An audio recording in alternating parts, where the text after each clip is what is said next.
Hello and welcome back to the OTB channel. Okay, today we're going to take quite a brief look at a new Arch Linux distro that's hit the scene called Garuda Linux. But it's Arch with a difference. It's fully configured out of the box. It comes stuffed full of GUI configuration tools, and it's very much designed for people who want to run a distro for performance. So let's take a look.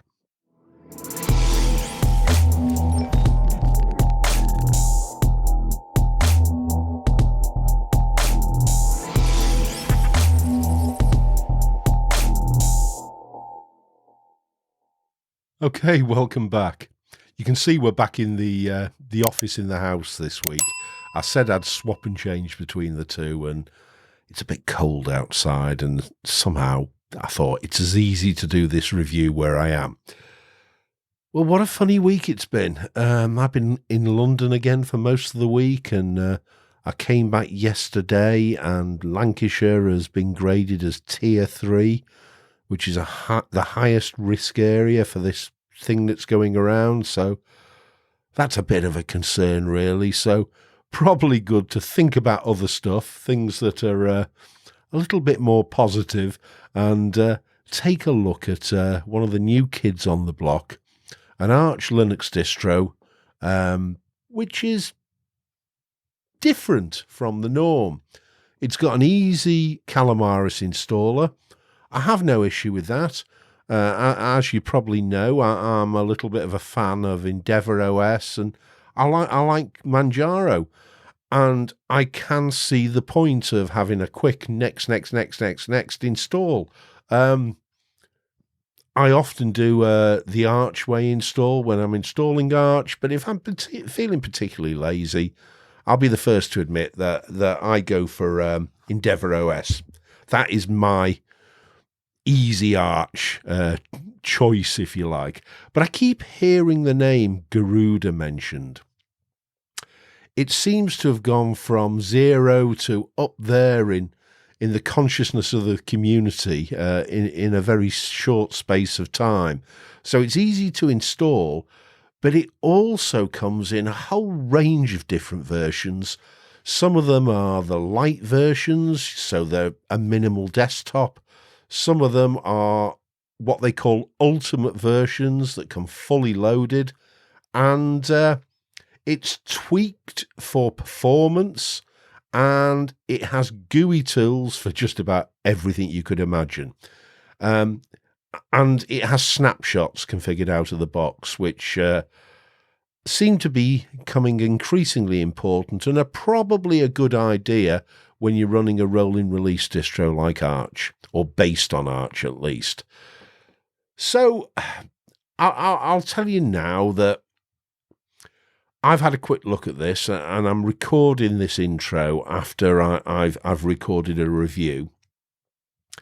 And I think it's fair to say that this isn't a distro for me. However, I think it's a distro that has some really interesting features, and I think it's going to appeal to a lot of Arch fans, especially gamers, who will like the out-of-the-box setup and the fact that everything is easy to tweak. So let's go and have a look at Garuda's webpage. So here we are. You should be able to see Garuda Linux's webpage in front of you. Quite a nicely laid out page, certainly looks professional.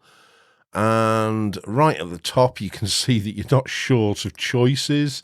You can choose KDE, GNOME, XFCE, Cinnamon, Mate, LXQT, Deepin, Wayfire, and even a couple of window managers, BSPWM and i3WM. A lot of work been put into this, clearly. They state it's always going to be free, it's a rolling release distro, it's based on Arch, but they add their own extra repo to it. It's easy installation, as I've already said, with a Calamaris installer, and they also talk about there being automatic driver installation. So for proprietary NVIDIA driver support, you simply select the non-free grub option at startup. It's the same as you get with Manjaro, where you set all those options right at the beginning. They use Micro as the default text editor, which I think is quite unusual in itself. They've got a GUI for managing drivers. They're using Timeshift for snapshots. They're using PMAC for package management, and a range of different GUI tools, including a welcome screen that is tabbed and has options to loads of different settings. It's got ZHS as the default shell, which wouldn't particularly be my choice, but you can always change that if you don't like it. And it's set up for performance with gamers very much in mind. It comes with the likes of Lutris and Steam out of the box. So what does it offer in terms of performance? It's using the Zen kernel from the Arch repos, which I believe is very similar to the Licorix, is that right? The Licorix kernel, which is available for Debian, and it is optimized for desktop multimedia and gaming.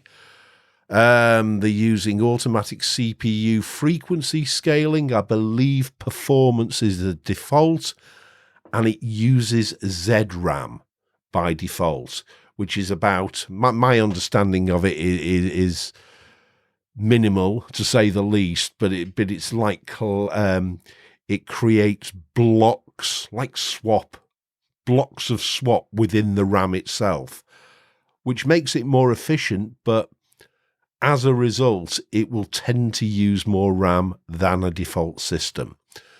It's got out-of-memory prevention built into it, something called no-hang, and something called Ananice, which selectively sets or automatically sets nice levels on your system. Okay, never heard of it, but, you know, whatever. Uses BTRFS out of the box, and that's sort of combined with the snapshot facility, so that every time you do an upgrade, automatically the system takes a new snapshot, and those snapshots are available from your grub boot menu, which is actually quite nice. So what does it say here? With Garuda, you don't have to fear rolling release and bad upgrades causing problems. I think that's a pretty broad statement. I know you've got the ability to roll back a snapshot, but when you're running a rolling release, I still think you need to know something about your system. I wouldn't call any Arch-based system a beginner system, and this is no different. So why are they using BTRFS? Because it takes a very small amount of space for snapshots, and the process of taking snapshots and its restoration is instant. Well, that all sounds good, doesn't it? The download page, well, you see just how many editions are here. They are recommending quite a lot of resources for their ultimate editions. And it does say that installing on virtual machines is not recommended. So we will get what we will get. Having said that, I wouldn't install anything on real hardware until I'd tested it in a virtual machine anyway. So, you know, it does what it does. But for ultimate editions, they're recommending a minimum of 6 gig of RAM and 40 gig of storage. So that's pretty heavy for a Linux system. And even the light edition, which only has minimal packages apparently, they still recommend a minimum of 3 gig of RAM and 20 gig of storage space. So this isn't a lightweight distro. You need to know that before you even start. So they've got Plasma in Ultimate and Light. They've got Gnome in Ultimate and Light. They've got Cinnamon in the same. They've got Mate in the same. XFCE in the same. LXQT in the same. Wayfire, right, okay. That's just available in the light edition. BSPWM just available in the light edition, and so is i3. They also do a version of Deepin, light edition only, and UK UI, light edition only, and Garuda Linux Recbox, an open box config focused on audio recording and daily usage. They've done a lot of work, they really have. And if you really wanted to download a minimal version, they do a bare bones KDE and GNOME edition as well. So all good. I decided to download the Mate Ultimate Edition, which is no lightweight. It was almost 5 gigs. Luckily, if you go to any of these download links, I'll just do that now, you can download a torrent. And I did indeed download a torrent, and it downloaded pretty quickly, I have to say. They have a support page here that leads to the wiki or the package repository. If I go to the wiki, so system requirements and notes, how to remove bloatware. Right. Blah, blah, blah, blah. Okay, so it tells you what to do. It's basically using the PMAC manager, which is fine. It tells you how to set your personal terminal theme. So they are using the power line icons in a ZSH theme that is there by default. How to download language packs, printing and scanning support. And there's a cheat sheet I can't speak today. There's a cheat sheet for the keyboard bindings of BSPWM. Okay, so I quite like the fact that there's a wiki. It's quite a minimal wiki, if we're honest at the moment, but we've got to give it a chance. It's a new distro, essentially. So let's fire it up. I'm not going to go through the installation. You've all seen a Calamaris installation before. Let's just fire into a quick look at the distro and see what we think. Right, so here we are. I've skipped the installation process on this because it's just the Calamaris installer, and it went pretty much as you would expect. It created a BTRFS or BTRFS partition right out of the box, and I let it just get on and do everything automatically. It took a little bit longer than normal, not huge amounts of time longer, but probably about 15-20 minutes to install. I booted it up the first time, I ran an upgrade, and I have confirmed that when I ran the upgrade, it created a snapshot, and when I rebooted, I had access to that snapshot from the grub menu. So far, so good. So let's log in and see what we've got. So this is the Garuda Linux Ultimate Edition Mate desktop. And as you can see, there's a little conky on the right, and we get a welcome screen. I'm going to shut this welcome screen down for the time being because I want to look at that in more detail afterwards. But the first thing that you will see here is if you look at the RAM usage, on first boot, it's using a gig of RAM, which is pretty heavy for Mate. They do say in the wiki that ZRAM is activated and unused RAM is wasted RAM, so okay, fine, we understand that. I'd just like to double check that with HTOP, which I believe is installed by default. Let's have a look. Okay, so 755 megs of RAM there, as opposed to 0.98 gigs of RAM there. So there's a little bit of a mismatch there, but hey-ho, that's a minor thing to start off with. I should say that they use ZSH as the shell, and the theme that it comes configured with out of the box has lots of the little power line icons on. Now, I'm not a fan, I have to say, but I reconfigured that because one of the things that the power line icons were showing was my external IP address. So I've gone for something a lot simpler that doesn't actually show my external IP. They do have Alacrity, which I think is the default terminal rather than the Mate terminal. And as you can see, I've cut down the Powerline 10K ZHS theme to the absolute minimum here. Easy enough to do. You just run a command, P10K configure, I think it was. Let's just have a look. Yeah, and it brings up this. I'm going to quit and do nothing at this point. And you can set up the terminal how you want. We'll bring up the welcome screen in a minute, but first impressions, okay, quite nice wallpaper. Yes, heavy RAM usage, but I sort of expected that out of the box. What about desktop backgrounds out of the box? Surprisingly, for a distro that was nearly 5 gigs, I would have expected a little bit more choice. I mean, it's a minor thing, but as you can see, there's not a huge amount there out of the box. So let's have a look at what applications are installed. I would hope that with almost 5 gig, we're going to see everything, including the kitchen sink. And I'm not going to go through these in massive detail, but there's the accessories menu. Even something called an app image launcher settings. I presume that's a GUI. Okay. Location where to store your app image. And okay. So that could be useful, I suppose.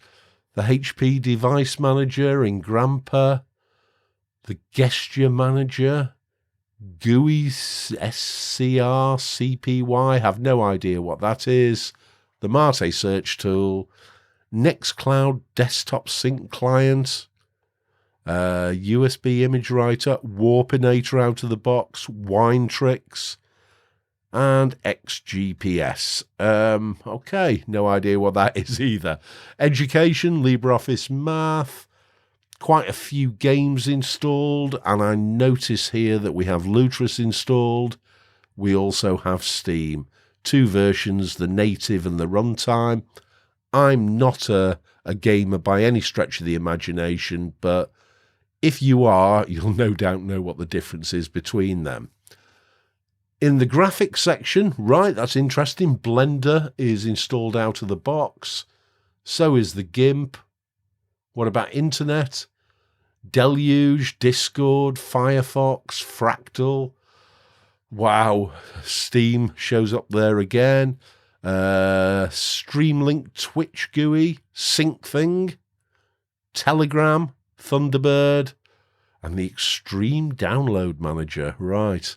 All of LibreOffice, I would have expected that as a minimum. HP scanning utility, some programming programs or apps. And in sound and video, we have, well, Audacity, Brasero, GUVC, View, MPV Media Player, your Pulse Audio stuff, SM Tube. Interesting, it hasn't got VLC there. That would have been one of the things that I would have put there. But Transmegadon Video Transcoder. Some of these things I've not seen before. System tools. Well, we obviously have Alacrity. We have BleachBit. Garuda boot options. The welcome screen, which will open again in a minute. Log viewers, we have Wine installed by default, Reflector, Time Shift, and a virtual machine manager. I take it this is VirtualBox actually, or is it? No, it's not. No, it's Virt Manager. Okay, fine. Anything else that we need to see? A Wi-Fi hotspot app. Let's just have a look at this. Wi-Fi hotspot as supervisor. Right, so it looks like it's just, oh, you have the option here to create a hotspot as well. I'm used to that on a phone, but certainly not on a desktop operating system. Wine configured out of the box. Any programs installed? Yes, we have Notepad installed. Let's see if that works. And we wait. don't forget, this is wine. So things normally take a little bit longer to launch, but there we go. Notepad is installed out of the box. So yeah, it's fully loaded. Moving up here, what are all these icons? We have a kernel manager. So let's have a look at what that does. I'm presuming this is something like the Manjaro kernel manager. Okay, just one showing there. They're using the Zen kernel. So everything for performance. So we'll just run that and see what happens. Your system is being modified. I'm only refreshing. I'm not exactly sure what it's modifying there, but hey ho. Maybe it's just me. Maybe I'm just old school. But if I want to change my kernel, I'll just use Pacman on the command line. I feel a little bit like I'm looking at this thing and I'm an old fuddy-duddy because everything is installed for me, everything is configured for me, and it's not made for me, this distro. I can see this at a glance.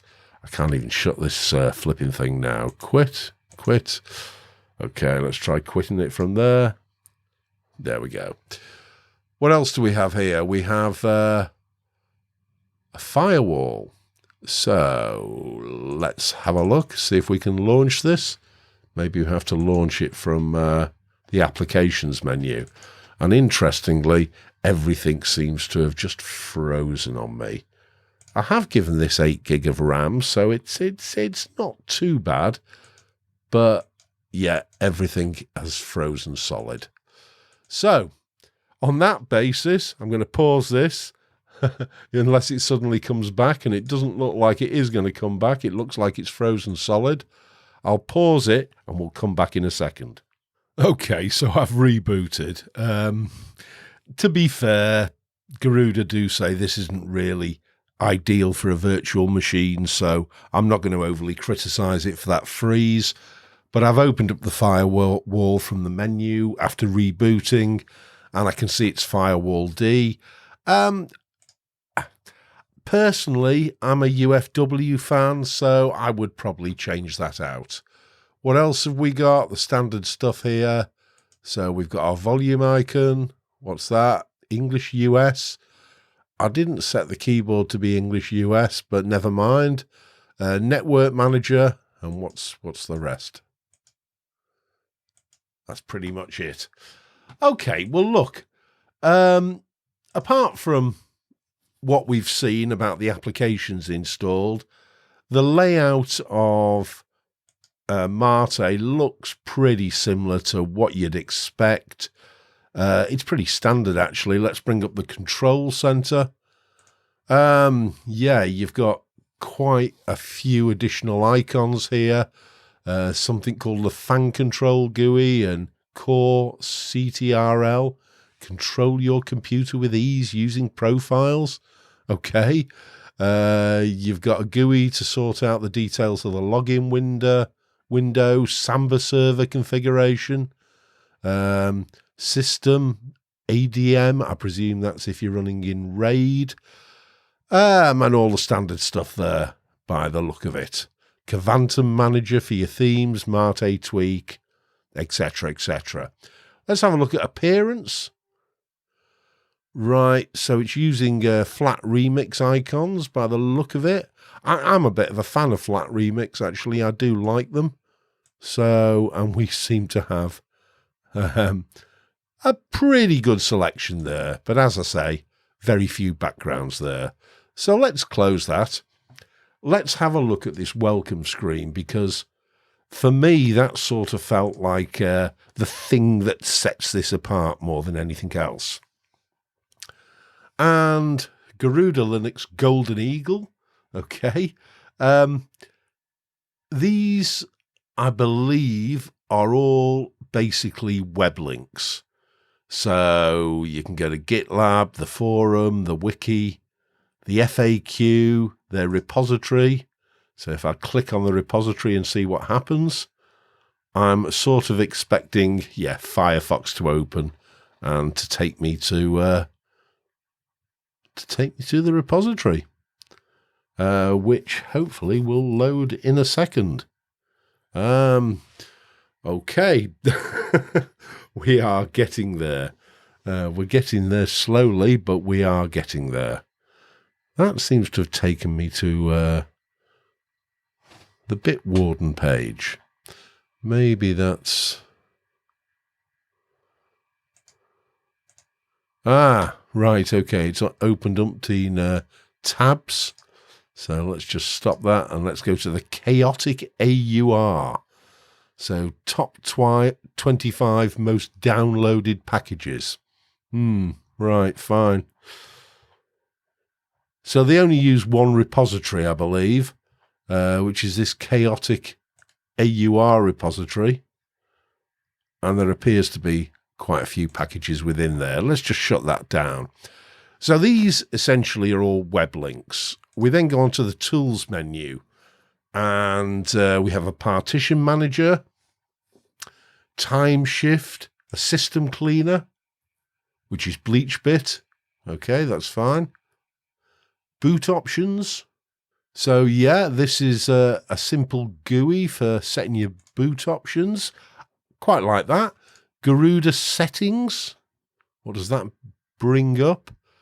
Locale settings, language packs, the kernel, user accounts, keyboard settings and hardware configuration. What's the hardware configuration? I'm wondering if that might be like a driver manager. Let's see if we can launch it. Okay. It does look to be some sort of a driver manager, auto install open source driver manager.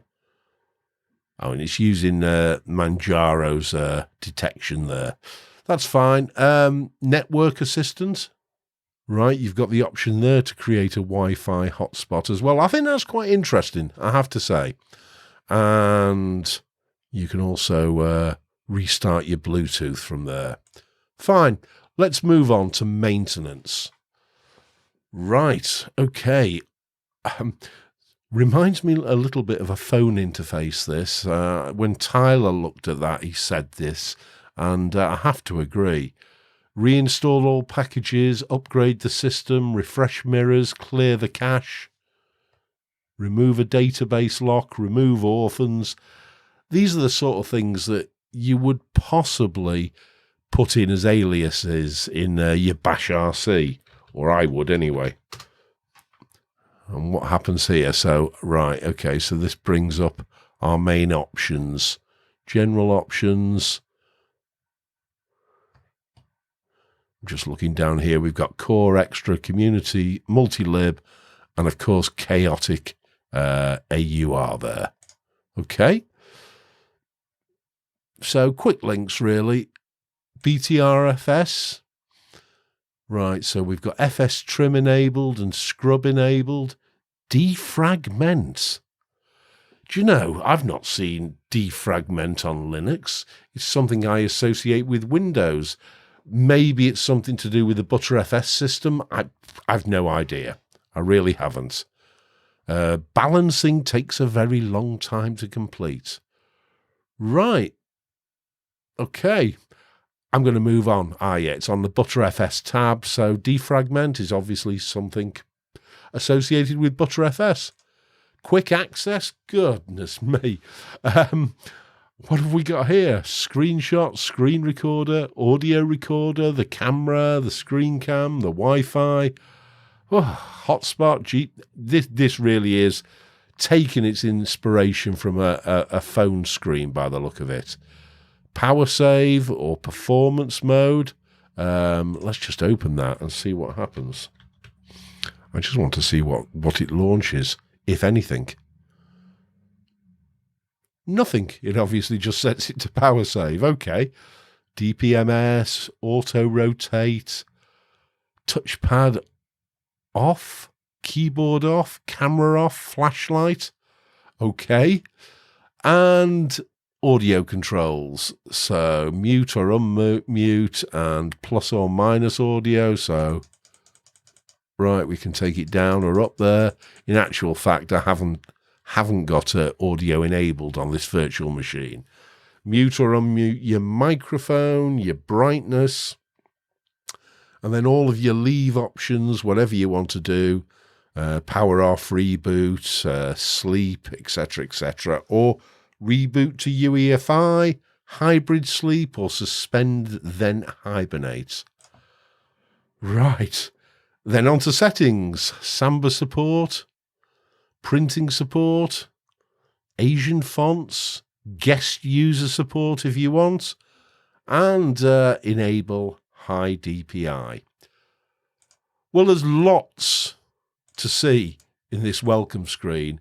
In itself, that's probably the most complicated part of the system that I've seen so far. I'm just looking at, I did initially have a version of PMAC on here. It seems to have disappeared since rebooting, so I'm just looking whether or not we've got it anywhere. So admin, where are we? Let's have a look at system tools to see if there's something for software. Okay, well, let's do it the easy way. Let's launch Alacrity. Right, so what have we got? Let's have a look at installed. I should say, when you first boot up the very first time, as well as the welcome screen, you're greeted by a terminal which takes you through first boot. And for first boot,